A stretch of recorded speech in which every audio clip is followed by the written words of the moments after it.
Hi everyone! For today's lecture, we will be going over my expectations for this project and what your Facebook page should look like. The main idea of this project is to have these flat characters that you would usually just read about in a textbook be transformed into 3D people that you would interact with every day.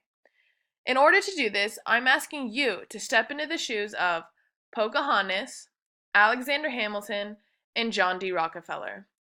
You need to think like your historical figure in order to post like them.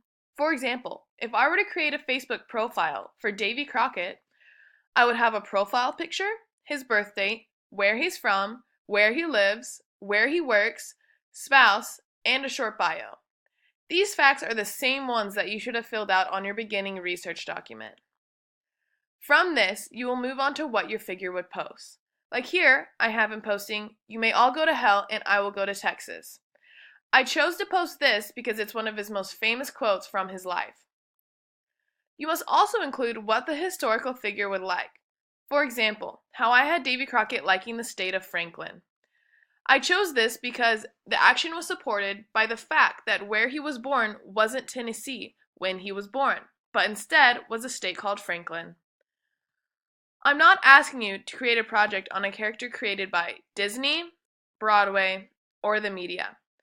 These profiles must have factual research backing them up. I still want you using some aspects of historical fiction though.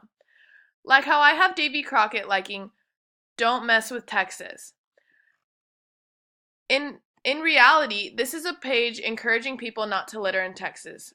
However, I have Crockett liking it because he was a big factor in Texas's revolution from Mexico and fought in the Battle of the Alamo. I will be available in class tomorrow if you need help or have more questions, and I hope you're getting excited about creating your own historical Facebook page. Have a great day.